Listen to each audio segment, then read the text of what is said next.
আসসালামু আলাইকুম। আশা করি আলহামদুলিল্লাহ ভালো আছেন। আলহামদুলিল্লাহ আমরাও ভালো আছি। আজকে দুপুরের জন্য কি রান্না করলাম সেটারই একটা ভিডিও আপনাদের সামনে নিয়ে হাজির হলাম। এই যে এখানে বেগুন ভেজে নিচ্ছি, বেগুনে হলুদ আর মরিচ আর একটু লবণ মাখিয়ে নিয়েছি সামান্য করে করে, যেহেতু বাচ্চারা খাবে। এটা বাচ্চাদের জন্য করতেছি। আর এখানে ডাউলও রান্না বসে, ডাউলও হয়ে গেছে, ডাল আর ভাত হয়ে গেছে। তো বেগুনটা ভাজার পর আমাদের জন্য রান্না করব আবার।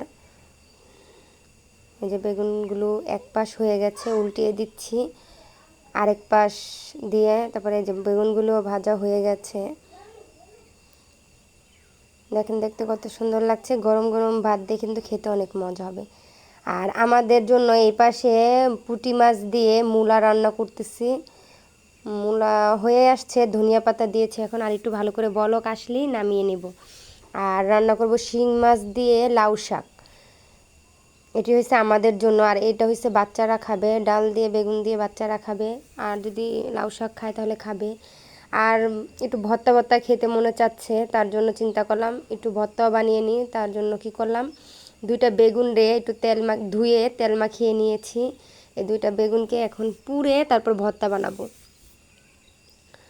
এই যে যেহেতু এগুলো তাল বেগুন, এই জন্য একটাই দেওয়া গেল, আরেকটা মাখিয়ে রেখে দিয়েছি। আর এখান দিয়ে লাউ শাকটা রান্না করার জন্য চিংড়ি মাছ বলে শিং মাছ দিয়ে দিয়েছি।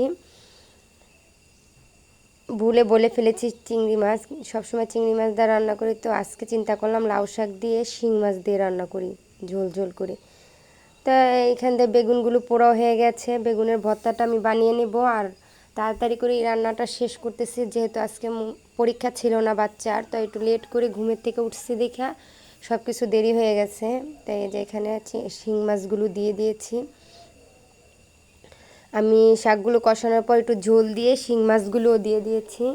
এখন ভালো করে ফুটে আসলে নামিয়ে নেব। আর এই যে এখানটা দেখেন বেগুনের ভর্তা আর একটু পেঁয়াজের ভর্তাও বানিয়ে নিয়েছি। দুপুরে রান্নাবান্না শেষ করে আর অন্য অন্য কাজে ব্যস্ত হওয়ার কারণে ভর্তা বানানোটা দেখাইতে পারি নাই। তো এখন আমরা খাবো, এখন আমি ভাত নিব, ভাত নিয়ে খাবো। এখন বাজে 2টা, দুপুর 2টা বাজে। আর এই যে দেখেন মশারি টাঙাইছি আরিয়ানরে ঘুম পাড়ানোর জন্য। ওদের সবাইরে খাওয়ানো হয়ে গেছে, এখন ওরা ঘুমাবে, পরে আমি খাওয়া দাওয়া করবো। যে মুজাহিদ খাওয়া দাওয়া করতেছে আর আমার বোনের মেয়েরে পড়াইতেছি। মজার একটা বিষয় কী হয়েছে জানেন, বোনের মেয়ের পরীক্ষা হয়েছে আরবি পরীক্ষা, কিন্তু ও সাধারণ জ্ঞান পড়া গেছে। আমাকে এসে বলছে সাধারণ জ্ঞান পরীক্ষা, তা আমি আর রুটিন চেক করি নেই। ওর আম্মুরে বলছি, ওর আম্মু খেয়াল করে নেই। তো এখন দেখে আরবি পরীক্ষা, তো সমস্যা হয় নাই, ও আবার সব পারে। আমি ওরে আগেই পড়া সম্পূর্ণ কমপ্লিট করে ফেলেছি। তাই যে